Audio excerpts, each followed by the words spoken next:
नमस्कार, जय हिंद। आप सभी का फिर एक बार बहुत बहुत स्वागत है हमारे इस सीरीज़ में जिसमें मैं सिखाता हूँ मैथमेटिक्स पॉलिटेक्निक स्टूडेंट्स के लिए, इंजीनियरिंग स्टूडेंट्स के लिए। और उसी श्रृंखला में हम देख रहे थे डिटर्मिनेंट्स। उसमें हम डिटर्मिनेंट्स की प्रॉपर्टी को देख चुके हैं। आज उसकी कुछ प्रैक्टिस करेंगे। तो दोस्तों, अगर आप नए हैं तो मैं आपसे रिक्वेस्ट करूँगा कि प्लीज़ सब्सक्राइब कर दीजिए हमारे चैनल को और बेल आइकन को दबा दीजिए ताकि आने वाले वीडियो की नोटिफिकेशन आपको मिलती रहे। आइए बढ़ते हैं आज के इस लेक्चर में।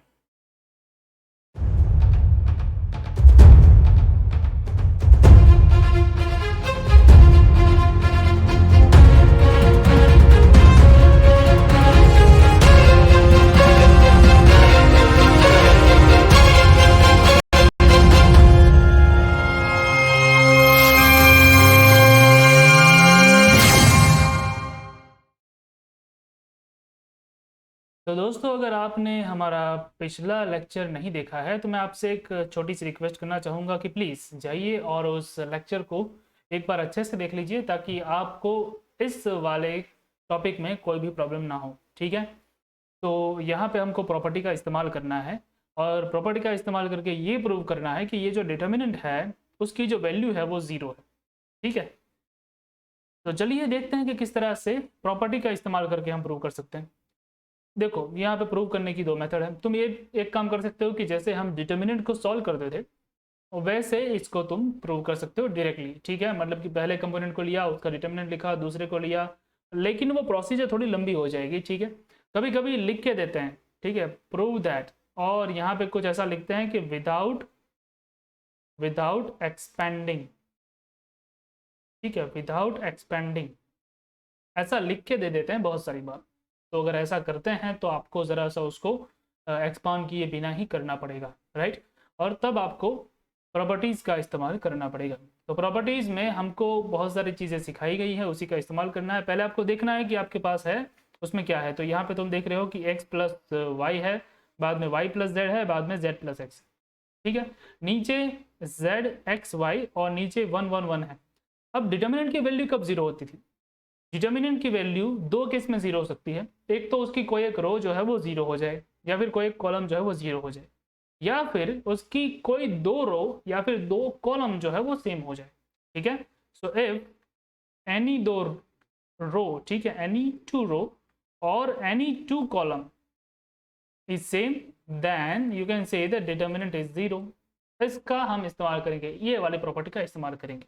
ठीक है, चलिए, तो इसका इस्तेमाल करने के लिए हमको कुछ यहाँ पे कांड करने होंगे। ठीक है, चलिए दिखाता हूँ कि आपको क्या कांड करना होगा। ठीक है, यहाँ पे आप देख रहे हो कि भाई यहाँ पे मेरे पास ये है x प्लस वाई है।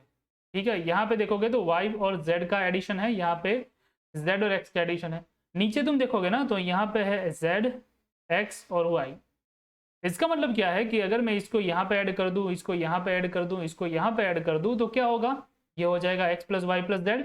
ऊपर भी x plus Y plus Z, यहाँ पे भी x plus Y plus Z. तो तीनों के तीनों एलिमेंट सेम हो जाएंगे।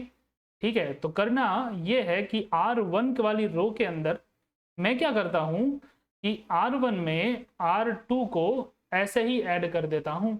ठीक है, नीचे वाली रो मतलब R2, ऊपर वाली रो मतलब R1। तो जैसा कि हमने सीखा था, ये ऑपरेशन करने पर डिटर्मिनेंट की वैल्यू चेंज नहीं होती है। तो ये होगा डेल्टा इज इक्वल्स टू, ठीक है, ऊपर हमने ऐड किया x प्लस वाई तो था ही, ये z जो है वो ऐड हो गया। ठीक है, x plus Y plus Z. Same चीज यहाँ पे होगी कि भाई ये x जो है वो यहाँ पे ऐड होगा, तो ये भी हो जाएगा x plus Y plus Z. ठीक है, सेम चीज यहाँ पे होगी x plus Y plus Z. ठीक है, बाकी का जो भी था वो वैसे का वैसा रहने दो। यहाँ पे z, यहाँ पे x और यहाँ पे y, और यहाँ पे 1 1 और 1 था। ठीक है, बाकी कुछ भी मैंने छेड़ा नहीं है। जो भी मैंने किया है वो पहली रो में किया। तो उसको इस तरह से लिखते हैं कि पहली रो में जो भी रो में ऑपरेशन करना हो उसको पहले लिखो, बाद में एरो जो है वो यहाँ पे देना है। पहली रो में क्या ऑपरेशन है, यहाँ पे आएगा ऑपरेशन। ठीक है, उसी तरह से कॉलम में भी इसी तरह से लिखना होगा, राइट, अगर तुम कॉलम ऑपरेशन करते हो तब भी। ठीक है, तो ये चीज अपने दिमाग में बैठा लो, राइट। चलो, अब क्या कर सकते हो, एक चीज देख पा रहे होगे कि ये जो है x plus Y plus Z, ये सब कुछ कॉमन है। ठीक है, तो कॉमन चीज को आप बाहर निकाल सकते हो, ये रूल है। तो कॉमन को बाहर निकालोगे तो वो इस तरह से बाहर आ जाएगा, x plus Y plus Z बाहर, ठीक है। और बाकी सब कुछ जो है वो आप डिटर्मिनेंट में लिख सकते हो। तो यहाँ पे आपको मेरा फेस केम जो है वो तकलीफ करेगा, तो मैं थोड़ा नीचे लिख रहा हूँ, कोई बात नहीं। तो it is x plus Y plus Z, और यहाँ पे आएगा क्या, कुछ भी नहीं, x plus Y plus Z निकल गया तो 1 1 और 1, ओके। बाकी जो था वो वैसे का वैसा है, तो यहाँ पे है z x y, यहाँ पे भी है 1 1 1। अब जरा ध्यान से देखो कौन सी दो रो कॉमन आ गई, तो you can say that here r1 is equals to r3, that means the determinant is automatically 0, ठीक है। डिटर्मिनेंट की वैल्यू 0 हो जाएगी। अगर डिटर्मिनेंट की वैल्यू 0 हो गई तो 0 के साथ किसी का भी मल्टीप्लिकेशन 0 होगा, तो answer is 0, so it is hence proved, ठीक है। तो आपने प्रॉपर्टी का इस्तेमाल करके इसको प्रूव करके दिखाया है। किया क्या है, हमने यही सोचा है कि भाई 0 कब होता है, 0 तब होता है जब दो रो या दो कॉलम सेम हो, और मैंने वही करने की कोशिश की। आई बात समझ में, इतना आसान था, ठीक है। दूसरा क्वेश्चन देखते हैं। दूसरा क्वेश्चन जो है वो ये कहता है कि भाई इवेल्युएट करो इस वाले डिटर्मिनेंट को, ओके। चलो, अब डिटर्मिनेंट को जब भी इवेल्युएट करते हो और तुमको प्रॉपर्टी का इस्तेमाल करना हो, इसको प्रॉपर्टी के बिना भी इवेल्युएट किया जा सकता है, मैं मानता हूं, ठीक है। लेकिन जब भी तुमको प्रॉपर्टी का इस्तेमाल करने को कहा जाए तो एक काम तुम आसानी से करो कि सिर्फ और सिर्फ ज़ीरो बनाने की कोशिश करो, ठीक है। ज़ीरो बनाने की कोशिश का मतलब क्या है कि जितने तुम ज़ीरो बना सको उतना आसान होगा डिटर्मिनेंट को सॉल्व करना, ठीक है। सो मैं यहाँ पे लिख रहा हूँ कि ट्राई टू मेक ज़ीरोज़। अब मेरे कहने का मतलब क्या है, मैं आपको समझाता हूँ। तुम देख रहे हो कि यहाँ पे एक है, ठीक है, यहाँ नीचे भी एक है। मान लो कि जो नीचे वाला है एक है, उसमें से आप ऊपर वाले एक को सब्सट्रैक्ट करो तो क्या होगा, 0 हो जाएगा, ठीक है। बस ये मेरा कहने का मतलब है। तो मैं ये कहना चाहता हूं कि आप एक काम करो, लेट, ठीक है, R2 जो है ना, उस वाली रो में R2 में से मैं R1 को सब्सट्रैक्ट कर दूंगा, ठीक। और वही काम मैं R3 वाली रो में भी कर सकता हूं। R3 वाली रो में भी R3 माइनस R1 कर दूंगा, ठीक है। तो उससे होगा क्या, उससे बस इतना सा होगा, जरा देखो ध्यान से एक मिनट, ठीक है। तो डेल्टा, सॉरी, ओके, तो delta will be equals to, पहला 1A और BC वैसे का वैसा ही रहेगा, there will be no any change, इसमें कोई चेंज नहीं है। तो चेंज कहाँ पे आएगा, चेंज आएगा यहाँ पे। अगर एक है, एक तो था ही, उसमें से ऊपर वाला एक सब्सट्रैक्ट होगा, नीचे भी होगा, एक तो था ही, उसमें भी ऊपर वाला एक सब्सट्रैक्ट होगा, ठीक है। चलिए, यहाँ पे B तो था ही ना, उसमें से A सब्सट्रैक्ट होगा क्योंकि R2 में से R1 को सब्सट्रैक्ट करना है, ठीक है। उसी तरह से यहाँ पे C तो था ही, उसमें से भी A सब्सट्रैक्ट होगा क्योंकि आपको R3 में से R1 को सब्सट्रैक्ट करना है, राइट। सेम वे CA था ही, उसमें से BC सब्सट्रैक्ट होगा, यहाँ पे AB था, उसमें से भी BC सब्सट्रैक्ट होगा, ठीक है। तो ये है हमारा फंडा लिखने का तरीका। मुझे उम्मीद है कि आप समझ रहे हो, ठीक है। तो हमने किया क्या है, बस सिंपल सी चीज़ की है कि 0 बनाने की कोशिश की है, तो बन जाएंगे 0। देखो ये एक, यहाँ पे एक में से एक जाएगा तो 0, एक में से एक जाएगा तो 0, ठीक है। ऐसा करने पर डिटर्मिनेंट की वैल्यू फाइंड करना आसान हो जाता है, ठीक है। उसके बाद A, उसके बाद यहाँ पे BC, और उसके बाद आप देख पा रहे होगे ये जो B माइनस A है उसको वैसे के वैसे रहने दो, यहाँ पे C माइनस है उसको वैसे के वैसे रहने दो। यहाँ से कुछ कॉमन निकल सकता है, हाँ C कॉमन निकल सकता है, C कॉमन, अंदर बचेगा A माइनस B, राइट। और यहाँ से भी B कॉमन, नीचे में से तुम देख पा रहे होगे, नीचे में से B कॉमन निकाल सकते हो तुम, और अंदर क्या बच जाएगा, अंदर बच जाएगा A माइनस C, ठीक है। मुझे उम्मीद है कि ये आपको हाँ ठीक ठाक दिख रहा होगा, ठीक है। तो इस तरह से आप इसको लिख सकते हो। इस तरह से लिखने के बाद आप एक चीज़ और कर सकते हो कि यहाँ पे B माइनस A है, यहाँ पे A माइनस B है, ठीक है। तो अगर नेगेटिव साइन से मल्टीप्लाई करते हो या फिर नेगेटिव साइन यहाँ से आप निकाल लेते हो बाहर, तो इसको इस तरह से भी लिखा जा सकता है कि 1 0 0 A, ये जो है वो हो गया माइनस ए माइनस बी और ये हो गया माइनस ए माइनस सी। ठीक है, क्योंकि फिर से अगर नेगेटिव साइन मल्टीप्लाई करोगे तो वापस वही आ जाएगा, और बाकी का जो था वो वैसे के वैसे ही मैं लिख रहा हूं। ठीक है, अब जरा मुझे बताओ कि क्या तुम पहली वाली रो में से ये कॉमन निकाल सकते हो, मतलब दूसरी वाली रो में से। ठीक है, ये जो दूसरी वाली रो है उसमें से, जी हाँ निकाल सकते हैं। तीसरी वाली रो में से इन दोनों को कॉमन निकाला जा सकता है। ठीक है, तो ये होगा इस तरह से कुछ कि पहली वाली रो में से ए माइनस बी निकाल लिया, दूसरी वाली जो रो थी उसमें से ए माइनस सी निकाल लिया, तो अंदर क्या बच गया, अंदर क्या बच गया, जो बच गया है दूसरी रो में वो है 0, यहाँ पे -1 बच गया। ठीक है, कुछ भी नहीं है तो ये नेगेटिव साइन का मतलब कि कुछ भी नहीं तो -1, बाद में यहाँ पे सी अकेला, यहाँ पे 0, यहाँ पे भी -1 और बी।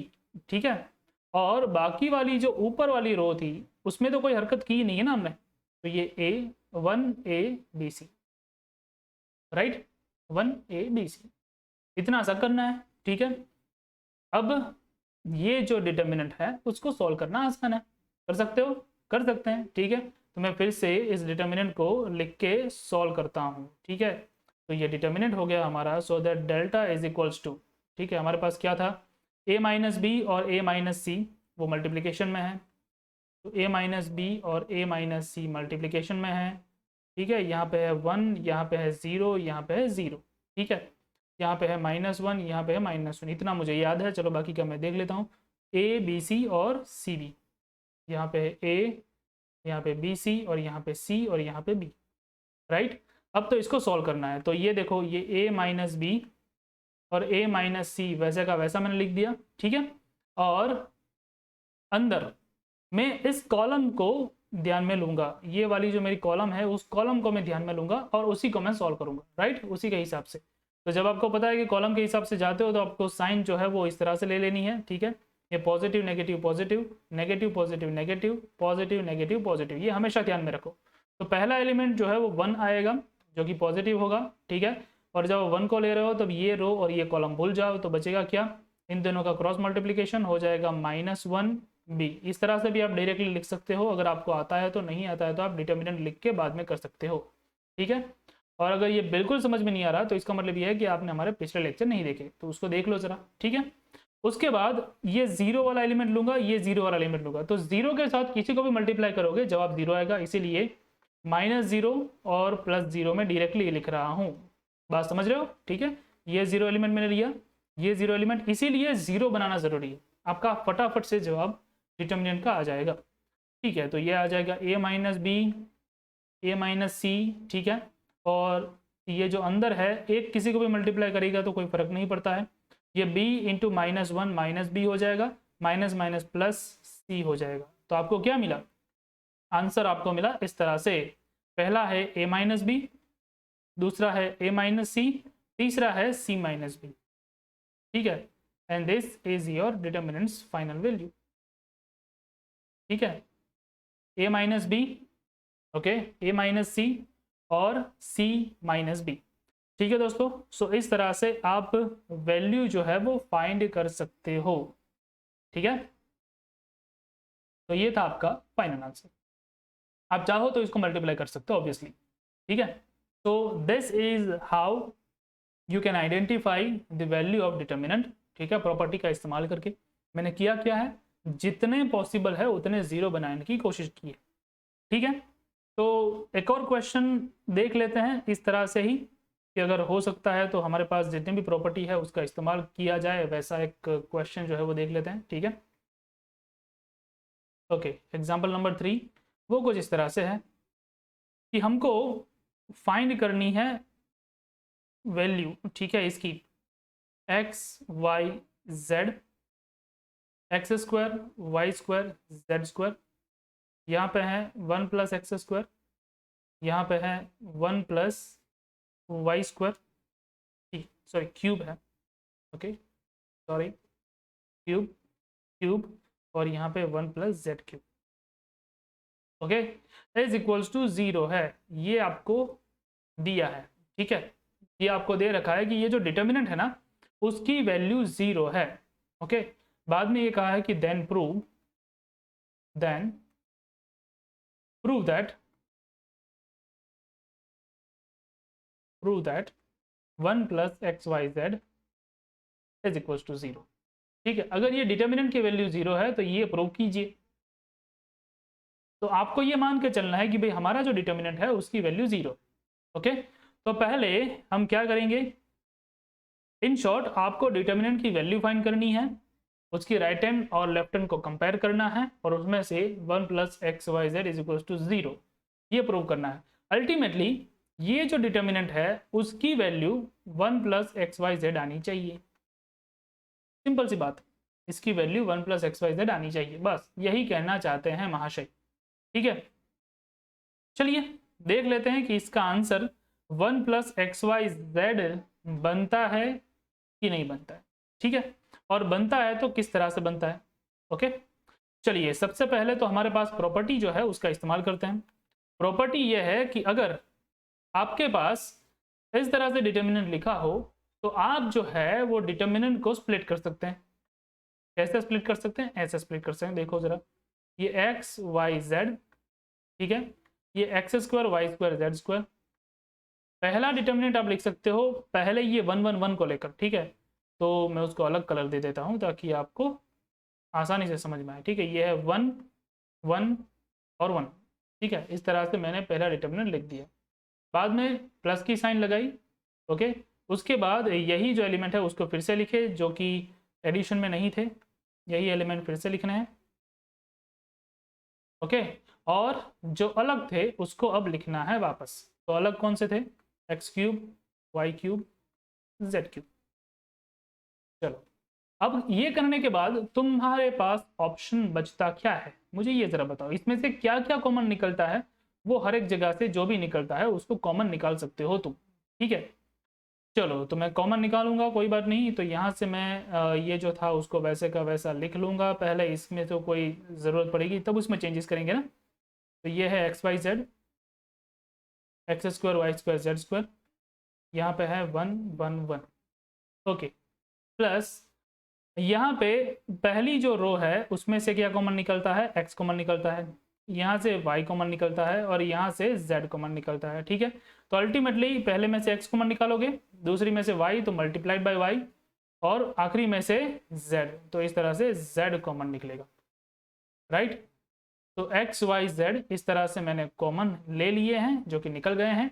ठीक है, तो बचा क्या आपके पास, पहली रो में बच गया 1, उसके बाद बच गया x, उसके बाद क्या बचा है यहाँ पे, यह है एक्स क्यूब था ना, तो एक्स स्क्वायर बचा, एक एक पावर कम हो गई इन शॉर्ट। यहाँ पे 1, यहाँ पे y और यहाँ पे वाई स्क्वायर, यहाँ पे भी 1, यहाँ पे z और यहाँ पे जेड स्क्वायर। ठीक है, कह सकते हैं ना, हाँ बिल्कुल कह सकते हैं। चलो अभी जरा इन दोनों को ध्यान से गौर से देखोगे तो कुछ कुछ जो है वो एक जैसा लग रहा है। ठीक है, तो अगर इन दोनों को एक जैसा बना दिया जाए तो हमारे लिए थोड़ा सा आसान हो जाएगा। ठीक है, बात तो सही है ना, अगर इन दोनों को एक जैसा ही बना दिया जाए तो हमारे लिए बहुत ही आसान हो जाएगा। तो एक जैसा बनाने के लिए क्या करना होगा, ये जो रो है या सॉरी ये जो कॉलम है, ठीक है, ये जो थर्ड कॉलम है उसको पहले होना चाहिए। ठीक है, बाद में ये जो पहली कॉलम है उसको दूसरे होने चाहिए, और ये जो दूसरी कॉलम है उसको तीसरा होना चाहिए। राइट, तो हमें ये काम जो है वो यहाँ पे करना होगा। तो मैं ये काम जो है वो अलग से करके आपको दिखाता हूँ कि ऐसा करने पर होगा क्या। चलो, तो हमारे पास है क्या, हमारे पास है क्या, here we have this one. ठीक है, कि यहाँ पे एक्स वाई जेड है, यहाँ पे X square Y square Z square है, और यहाँ पे 1 1 1 है। हमको इसको पहले लेना है। ठीक है, तो आपको क्या करना है कि C1 और C3 को अदला बदली करनी है आपको, तो कर दीजिए। तो ये हो जाएगा 1 1 1। ओके, यहाँ पे एक्स वाई जेड, यहाँ पे X square Y square Z square. लेकिन क्या ये ऐसे ही हो जाएगा, कर सकते हो क्या, नहीं कर सकते। अगर ऐसा करोगे तो यहाँ पे नेगेटिव साइन देनी पड़ेगी, ये प्रॉपर्टी है। ठीक है, ये प्रॉपर्टी है। ओके, तो इंपॉर्टेंट चीज़ ये है कि जब आप रो और कॉलम को इंटरचेंज करते हो तब डिटर्मिनेंट की वैल्यू नेगेटिव हो जाती है। लेकिन अभी एक और बार करना है क्योंकि इसको मुझे C3 पे ले जाना होगा और इसको मुझे दूसरे स्थान पे ले जाना होगा। ठीक है, कर लेते हैं तो एक बार। ठीक है, so now let's do C2 interchanging C3। ठीक है, तो ये करने पर आपको मिल जाएगा कि भाई एक बार नेगेटिव साइन तो थी ही, ओके, फिर से एक बार नेगेटिव साइन आएगी तो बन जाएगा पॉजिटिव। ठीक है, 1 1 1 X Y Z X square Y square Z square. Okay, बात को समझ रहे हो? ठीक है, कि जब भी ये सी आई सी जे परफॉर्म किया जाता है तब डिटर्मिनेंट की जो वैल्यू है वो नेगेटिव हो जाती है। ठीक है, डिटर्मिनेंट की वैल्यू जो है वो नेगेटिव हो जाती है। ओके, पहले नेगेटिव हुई तो नेगेटिव साइन, फिर से नेगेटिव हुई तो negative negative positive sign, right. तो अल्टीमेटली कहने का मतलब ये है कि अगर ये वाला डिटर्मिनेंट है तो आप उसको सीधे सीधे इस तरह से लिख सकते हो। ठीक है, उतने स्टेप मैंने अलग से करके दे दिए। तो यहाँ पे अगर इसको मैं इक्वेशन नंबर 1 कह लूँ, डेल्टा इज इक्वल्स टू, तो मैं कह सकता हूँ कि from equation 1 I can say that delta is equals to nothing but, ये हो जाएगा 1 1 1, यहाँ पे एक्स वाई जेड, यहाँ पे X square Y square Z square, ठीक है, प्लस एक्स वाई जेड का मल्टीप्लीकेशन तो था ही, और फिर से 1 1 1 एक्स वाई जेड और X square Y square Z square. तो तुम एक काम कर सकते हो कि भाई ये डिटर्मिनेंट भी एक ही है, ये भी एक ही है, तो दोनों को कॉमन एक तरफ लिख दो। तो ये इस तरह से लिखा जा सकता है कि 1 + x y z कॉमन हो गया और बाकी का जो डिटर्मिनेंट बचा उसको मैंने अलग लिख दिया, 1 1 1 x y z और X square Y square Z square. अब ये तुम पूछोगे कि ये कैसे हुआ, तो देखो यहाँ पे पहला वाला जो डिटर्मिनेंट था उसके साथ कुछ मल्टीप्लिकेशन में नहीं था तो 1 था। ठीक है, यहाँ पे कुछ मल्टीप्लिकेशन में था जो कि था एक्स वाई जेड। अगर आप इस वाले को और इस वाले को कॉमन निकालते हो तो अंदर बचता क्या है, 1 और एक्स वाई जेड एडिशन में। ठीक है, अभी आपको बस इतना प्रूव करना है कि ये वाला जो डिटर्मिनेंट है उसकी वैल्यू 0 है। अगर ये तुम कर सकते हो तो अपना काम हो गया। ठीक है, ये तुम कर सकते हो तो अपना काम हो गया। ठीक है, किस तरह से हो गया वो मैं तुमको बताता हूँ, अभी रुको जरा। ठीक है, चलिए, तो इसको मैं फिर से इक्वेशन नंबर 2 बोल दूं, ओके, और उसमें अभी तो इसका तो कुछ करोगे नहीं, तो इसको ये जो डिटर्मिनेंट है उसको सॉल्व करते हैं। ठीक है, सो नाउ वी हैव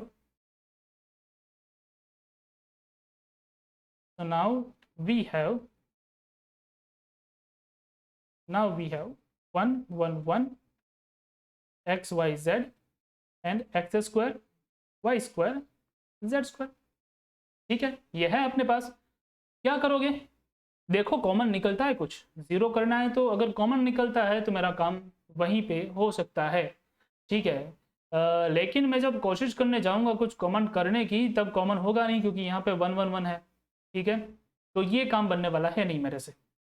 तो एक काम जो है कर सकते हैं कि try to make the zeros, और 0 बनाने के लिए क्या करेंगे, दूसरी रो के अंदर मैं दूसरी रो को पहली रो से सब्सट्रैक्ट करता हूँ, तो ये 1 जो है वो यहाँ पे सब्सट्रैक्ट करके 0 बना लेगा। उसी तरह से तीसरी रो में भी क्या करूंगा, तीसरी रो को पहली रो से सब्सट्रैक्ट करूंगा, जो कि हमने पिछले वाले एग्जांपल में किया था। तो तुम देख रहे हो एक साथ कितने सारे कॉन्सेप्ट काम कर रहे हैं, इसीलिए ये क्वेश्चन बहुत ही इंपॉर्टेंट है।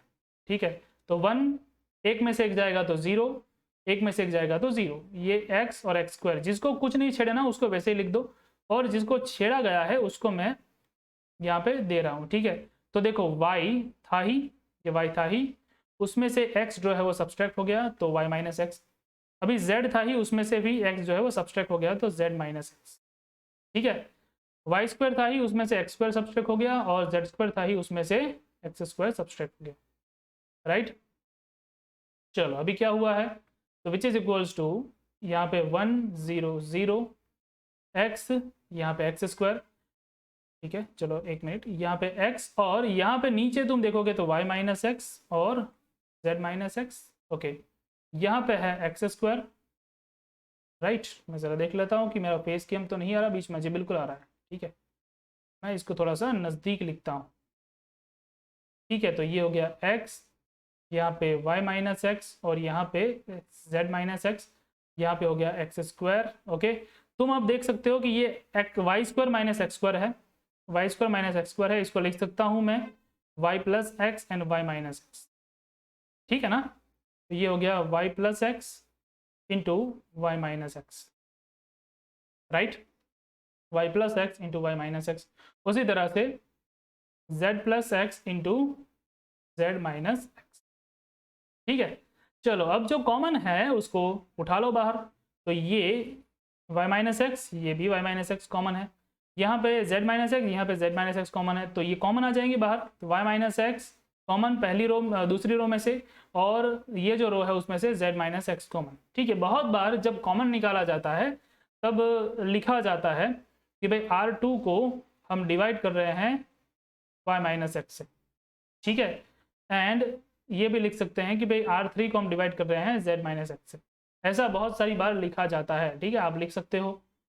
चलिए, तो अभी ये हो जाएगा 1 0 0, यहाँ पे x, यहाँ पे एक्स स्क्वायर, और उसके बाद यहाँ पे बचेगा 1, y माइनस एक्स निकल गया, z माइनस एक्स निकल गया, बचा क्या, y plus x z plus x, ठीक है। अभी करना क्या है, बस सिंपल से तो चीज़ है कि अब इसको अंदर जो डिटर्मिनेंट है उसको सॉल्व करो। तो ये हो गया y minus X into Z minus x, ठीक है, इंटू इंटू, ठीक है, ये जो अंदर का डिटर्मिनेंट है उसको मैं सॉल्व करता हूँ। तो पहले इसी वाली रो को लेंगे, इसीलिए तो ये मेहनत की थी जीरो बनाने के लिए। तो ये वाली रो ले ली, इस रो को, इस कॉलम को भूल जाओ, तो बचा क्या हमारे पास, एक जो है वो मल्टीप्लाई करेगा z माइनस एक्स को, z प्लस एक्स को, ठीक है, और ये एक जो है मल्टीप्लाई करेगा y प्लस एक्स को, ठीक है। तो हमारे पास बच गया y minus x, z minus x, ठीक है, और z plus x minus y minus x.